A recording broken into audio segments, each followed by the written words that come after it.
Now moving on to our next subtopic, enzyme inhibitors. Now the word inhibitor is basically what? Something which is stopping something.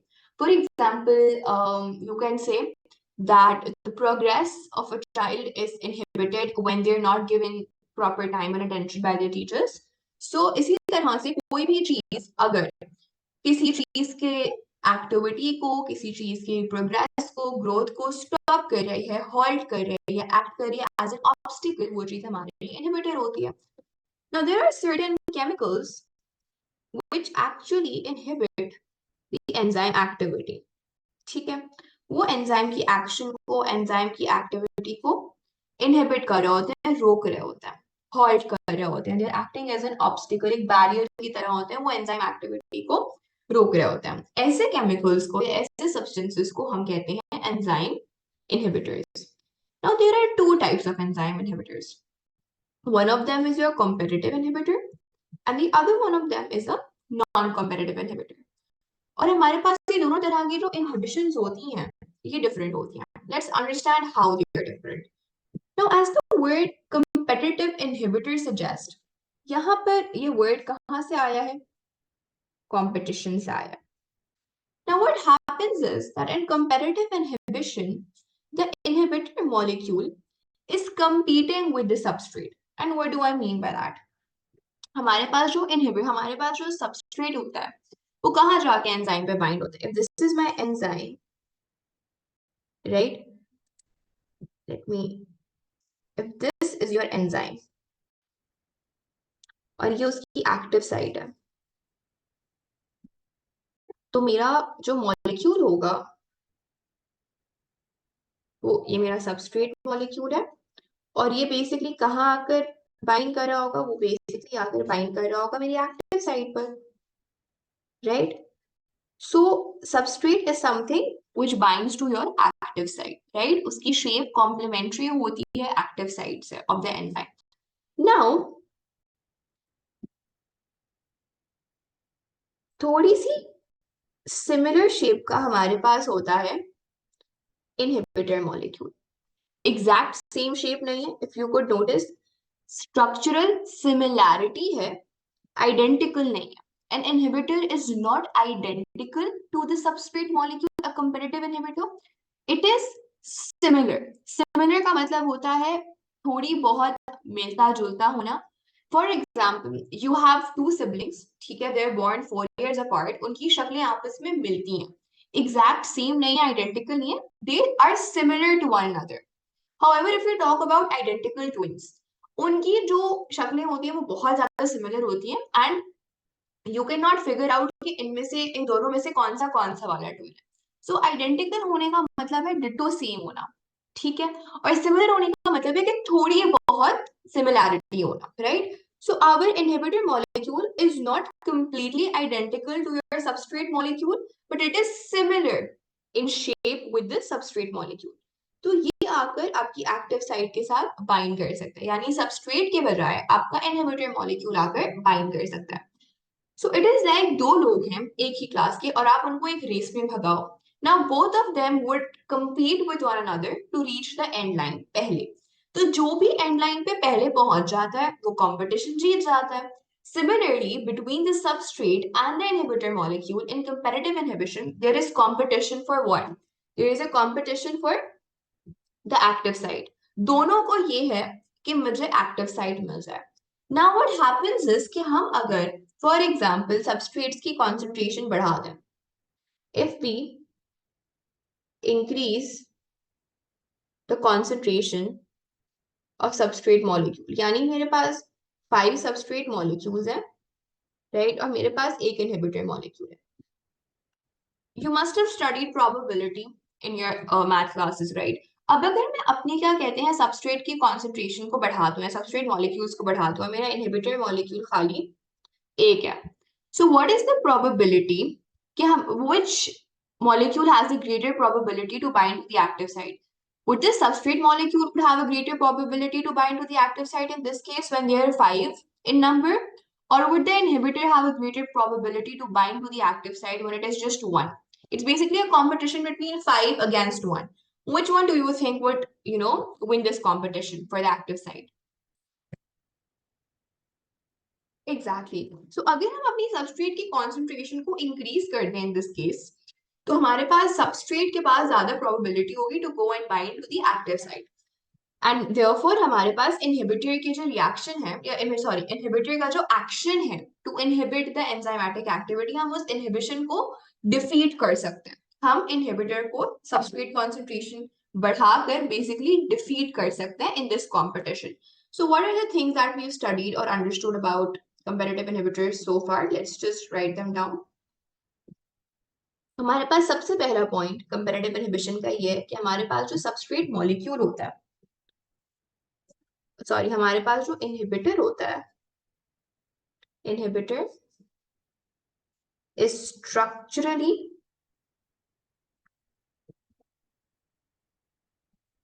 similar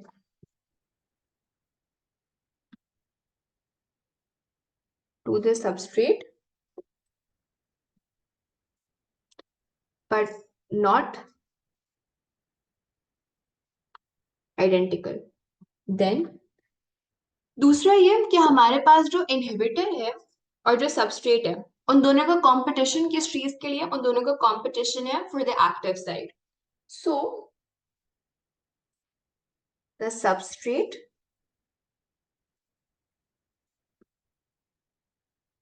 and the inhibitor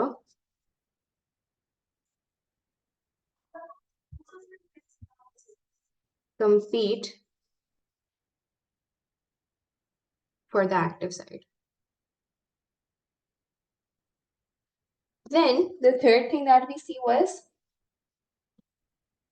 कि हमारे पास जो ये inhibition है, that is a reversible inhibition. This is a reversible inhibition. How? Because if we increase the substrate concentration, right? If we increase the substrate concentration, the substrate would attach to the active side instead of the inhibitor. Now, my question to you guys is that हमारे पास अगर ये reversible inhibition है या अगर ये competitive inhibition है, तो हमारे पास in this case would the Km, which is your affinity क्या थी? How strongly an enzyme is attracted to its substrate or how strongly it attracts its substrate or identifies its substrate. क्या उस affinity में in the presence of a competitive inhibitor decrease आएगा, increase आएगा या enzyme affinity same रहेगी? What do you think?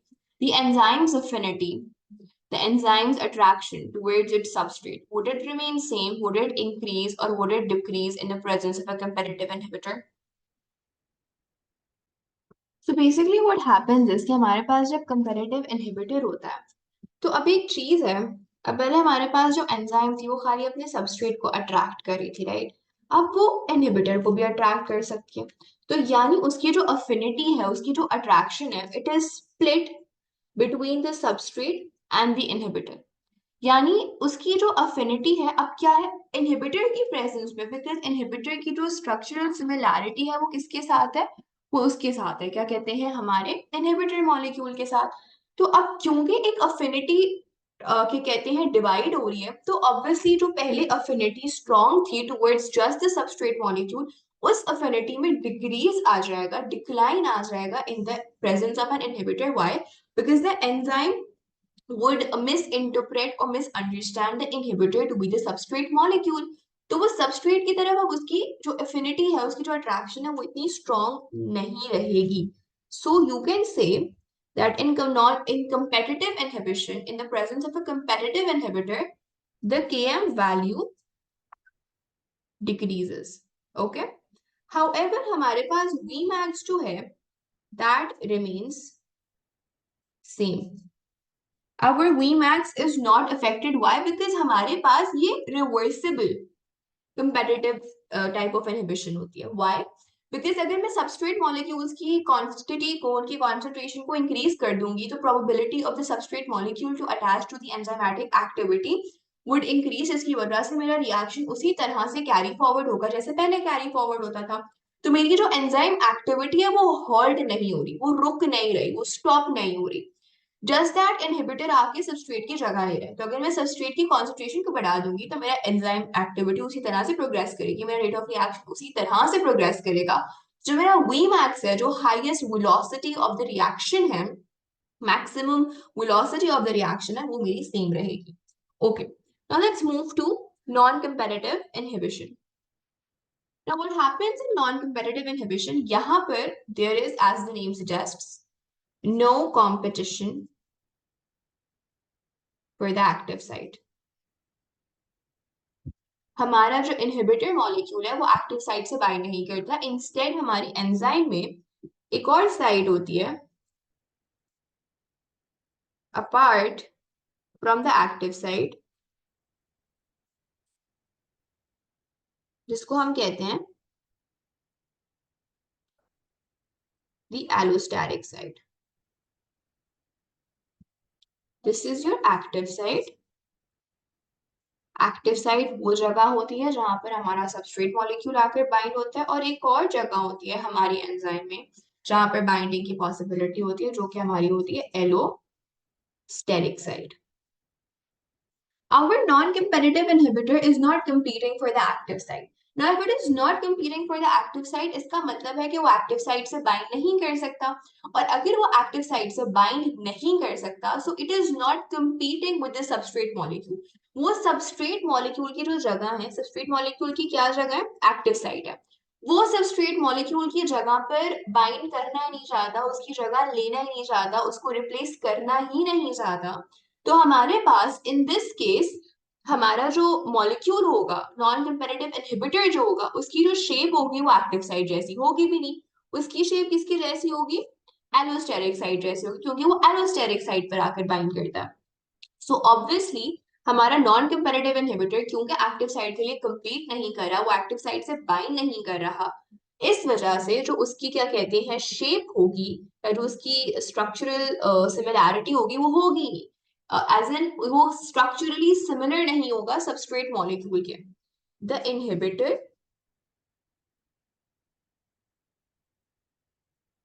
is not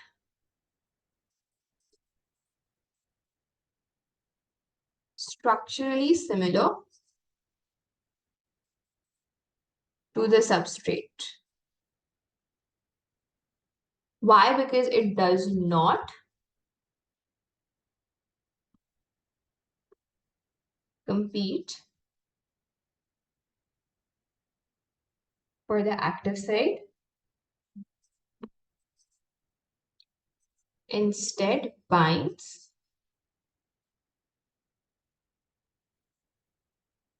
to the allosteric site. Now what happens is कि जैसे ही हमारा इनहिबिटर आकर एलोस्टेरिक साइट पर चेंज करता है, हमारी जो shape of the active site होती है वो चेंज कर जाती है। Our active site's shape undergoes a change. और उस चेंज को हम क्या कहते हैं? उस चेंज को हम कहते हैं कन्फर्मेशनल चेंज। यानी होता क्या है कि हमारे पास सबसे पहले जो नॉन कंपेटिटिव इनहिबिटर है, it is not competing with the substrate molecule for the active site. वो हमारे सबस्ट्रेट मॉलिक्यूल से एक्टिव साइट के लिए कंपीट ही नहीं कर रहा, और उसकी वजह से we are giving the reason, और the reason for that is कि हमारे पास जो इनहिबिटर है, it is not structurally similar to the substrate molecule. It cannot bind to the active site. Why? Because its shape is not complementary to the active site. So there is no competition for the active site first and foremost. Now what happens is that there is another site present on the enzyme's structure, which is your allosteric site, और हमारा non-competitive inhibitor उस allosteric site से जाकर bind करता है। जब वो allosteric site के साथ bind करता है, तो हमारा जो enzyme का shape है, उसका जो tertiary structure है, which is responsible for giving the enzyme the ability to bind to the substrate molecule. Why? Because active site का शेप ही 3D स्ट्रक्चर या टर्शियरी स्ट्रक्चर की वजह से होता है। तो जब हमारा non comparative inhibitor allosteric site के साथ आकर बाइंड करता है, वो एंजाइम की शेप को या जो एक्टिव साइट की शेप है उसको चेंज कर देता है। इस चेंज को हम कहते हैं इस चेंज को हम लोग क्या कहते हैं, कन्फर्मेशनल चेंज।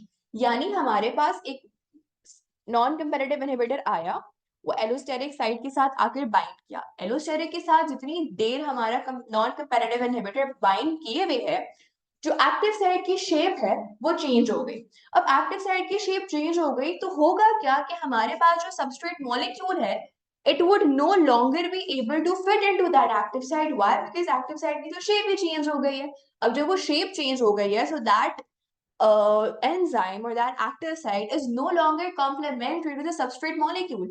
तो जितनी देर हमारा non comparative inhibitor allosteric site के साथ फिट रहेगा, उसके साथ बॉन्ड बनाए हुए होगा, हमारी एंजाइम की शेप, उसका जो कि कहते हैं कॉम्प्लीमेंट्री एक्टिव साइट है विद द सबस्ट्रेट मॉलिक्यूल, वो ही चेंज कर जाएगी। अब हम कितनी ही उस एंजाइम को वहां पे रखें या कितने ही सबस्ट्रेट कॉन्सेंट्रेशन को इंक्रीज कर दें, मैं 10 से 20 30 40 50 सबस्ट्रेट मॉलिक्यूल्स ले आऊं, अपनी सबस्ट्रेट की कॉन्सेंट्रेशन को इंक्रीज कर दूं, मेरा रिएक्शन हो ही नहीं पाएगा। क्यों नहीं हो पाएगा? क्योंकि कितने ही सबस्ट्रेट में इंक्रीज कर दूं, वो सबस्ट्रेट बाइंड ही नहीं कर पाएंगे उस एक्टिव साइट से। क्यों? क्योंकि उस एक्टिव साइट की शेप ही चेंज हो गई है। It is no longer complementary the substrate. तो अब वो एंजाइम एक्टिविटी हो ही नहीं सकती, चाहे मैं कितना ही सबस्ट्रेट बढ़ा दूं। So what happens is that we say it is non-reversible. Why is it non-reversible in most of the cases? Because substrate concentration बढ़ाने से मेरी enzyme activity नहीं प्रोग्रेस कर रही, वो इनहिबिट ही रही है, वो स्टॉप ही रही है। Why? Because मेरे सबस्ट्रेट अब कॉम्प्लीमेंट्री है ही नहीं टू द एक्टिव साइड, वो बाइंड ही नहीं कर सकते उस एक्टिव साइड से। So we would say that once the non-competitive inhibitor binds to allosteric side,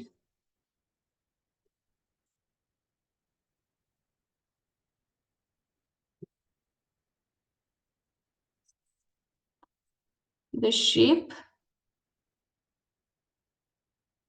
of active site changes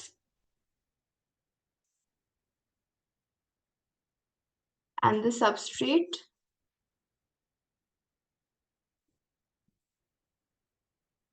can no longer attach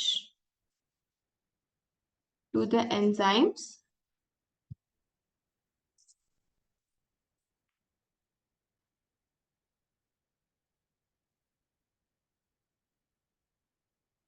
now what happens is that अच्छा, अब इस सूरत में इनहिबिशन तभी रिवर्स हो सकती है, स्टॉप हो सकती है, अगर वो non comparative inhibitor allosteric site को छोड़ दे, उससे डिटैच हो जाए, उससे बाइंड ना करे। जैसे ही वो डिटैच होगा हमारा इनहिबिटर, हमारी जो एक्टिव साइट की ओरिजिनल शेप है वो वापस आ जाएगी। क्यों? वो शेप बिगड़ी क्यों या वो शेप चेंज क्यों हुई? वो शेप इसलिए चेंज हुई बिकॉज हमारा कन्फर्मेशनल चेंज करवा दिया इनहिबिटर, नॉन कंपैरेटिव इनहिबिटर ने एलोस्टेरिक साइट के साथ बाइंड होते ही। अब वो इनहिबिशन तब तक रिवर्स नहीं हो सकती और एंजाइम एक्टिविटी तब तक प्रोग्रेस या रीस्टार्ट नहीं हो सकती जब तक वो नॉन कंपैरेटिव इनहिबिटर पूरी तौर से एंजाइम से डिटैच ना हो जाए। So the inhibition is usually called non-reversible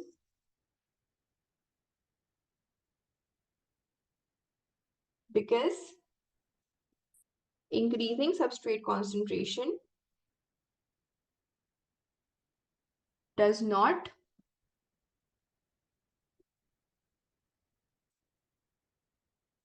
cause the rate of reaction to progress as enzyme substrate complex cannot be formed।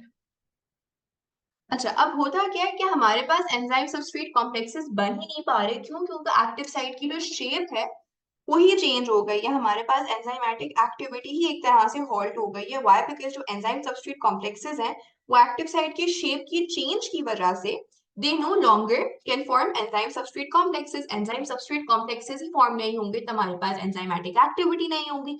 enzyme activity नहीं होगी तो हमारे पास जो maximum rate of reaction है वो automatically कम हो जाएगा. क्यों? क्योंकि reaction की जो progress है वो ही halt कर गई है.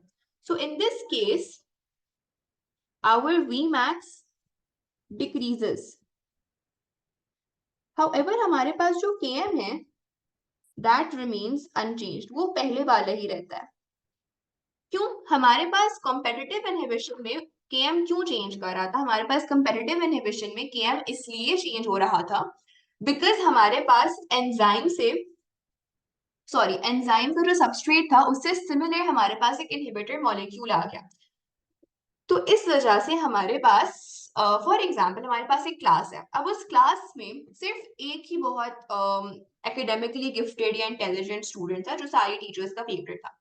अब हुआ क्या कि उसी क्लास में you introduce another academically competitive and academically able student, and now the teacher's favoritism or the teacher's affinity is divided into two students.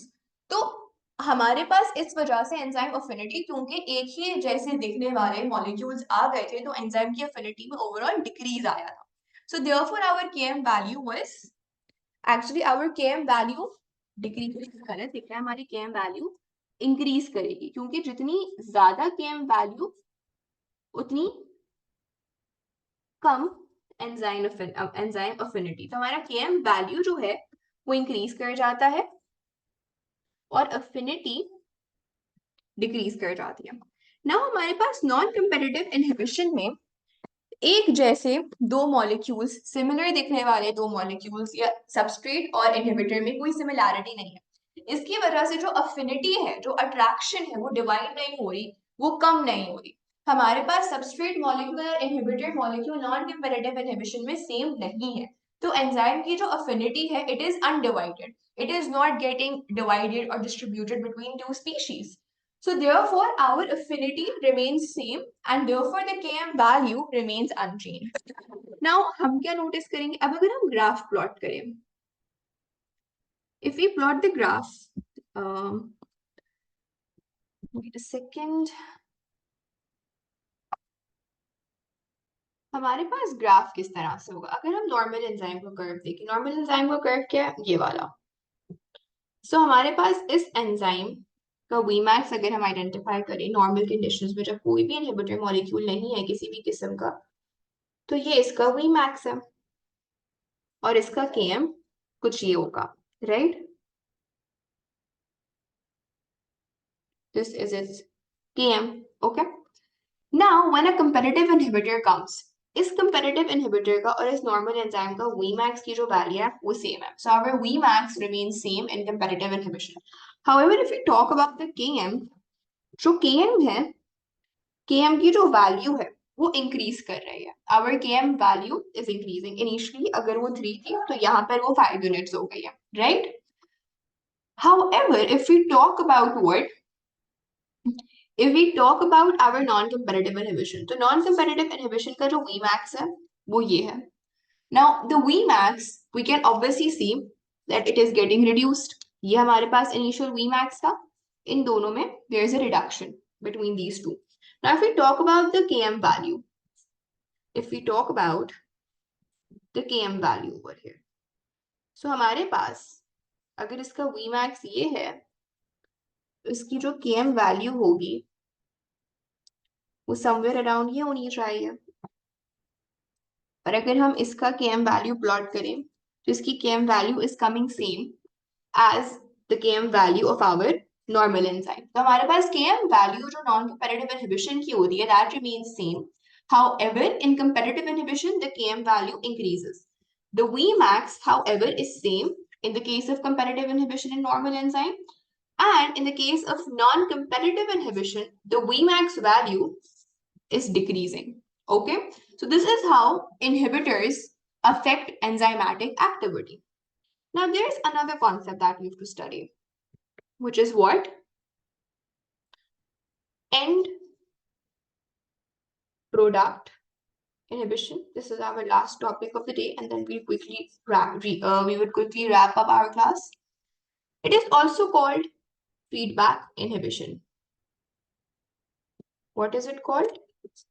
The other name for this is feedback inhibition. Now, what happens in end product inhibition or feedback inhibition? हमारे पास, for example, enzyme A है,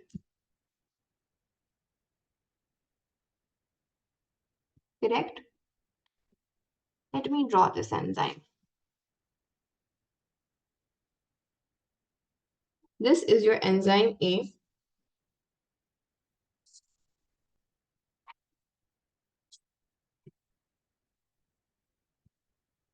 और ये उसका substrate है. ये substrate आया, ठीक है, कैटालिसिस हुआ और फिर इस सबस्ट्रेट के हो गए, क्या कहते हैं, क्या बन गए, प्रोडक्ट बन गया. Now this is a product. Now this product would be the substrate for another enzyme. Enzyme B का ये एंजाइम ए के जो प्रोडक्ट्स थे वो एंजाइम बी के सबस्ट्रेट बन गए. कैसे? ऐसे, ये एंजाइम बी है और ये जो सबस्ट्रेट है इसके जो बने थे, ये आकर जो इसके प्रोडक्ट्स थे, बेसिकली इसके प्रोडक्ट्स इधर जाकर इसके सबस्ट्रेट बन गए. नाउ ये जो सबस्ट्रेट है ये स्प्लिट हो गया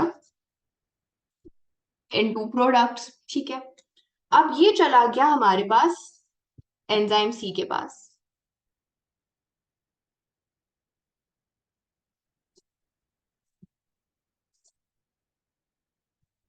और एंजाइम सी में ये जो हमारे पास प्रोडक्ट्स बने थे एंजाइम बी के, यहाँ पर वो प्रोडक्ट्स इसके सबस्ट्रेट बन गए, ठीक है.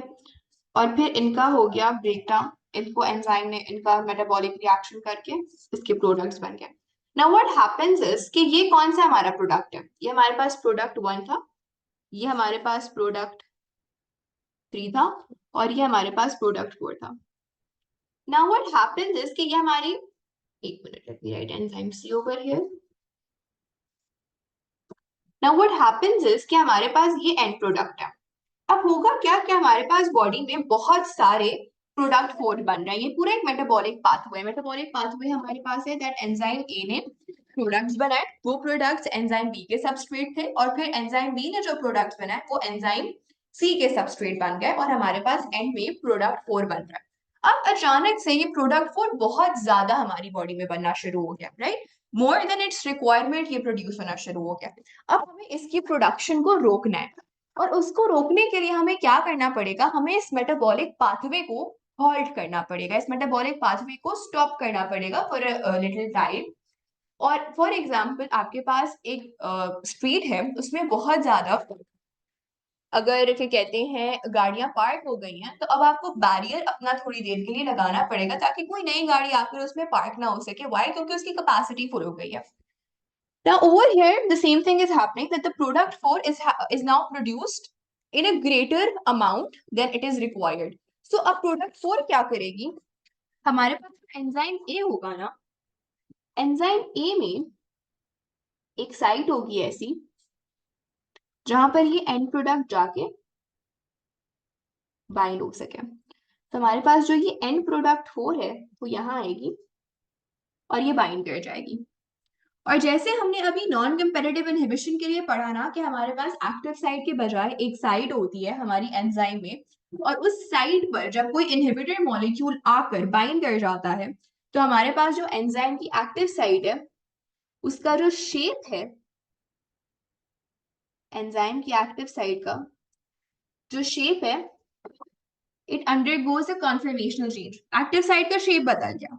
अब एक्टिव साइट का शेप बदल गया तो इस एंजाइम ए का जो सबस्ट्रेट मॉलिक्यूल था वो ऐसा दिखता था. अब ये सबस्ट्रेट मॉलिक्यूल एंजाइम ए की एक्टिव साइट पर आकर बाइंड नहीं कर सकता. जब एंजाइम ए का सबस्ट्रेट आकर एंजाइम ए से बाइंड ही नहीं कर सकता तो एंजाइम सबस्ट्रेट कॉम्प्लेक्स नहीं बनेगा. एंजाइम सबस्ट्रेट कॉम्प्लेक्स नहीं बनेगा तो जो ये पूरा पाथवे है, ये पूरा पाथवे प्रोग्रेस ही नहीं कर पाएगा. क्यों? क्योंकि एक चेन रिएक्शन चल रहा था. एंजाइम ने प्रोडक्ट्स बनाए, वो प्रोडक्ट्स किसी और एंजाइम का सबस्ट्रेट थे, फिर उस एंजाइम ने जो प्रोडक्ट्स बनाए वो किसी और एंजाइम का सबस्ट्रेट थे. अगर हमारा फर्स्ट स्टेप ही हॉल्ट हो जाए, फर्स्ट स्टेप ही ना हो, यहीं पर हमारे प्रोडक्ट्स ना बने, तो ये दोनों स्टेप्स भी नहीं हो पाएंगे।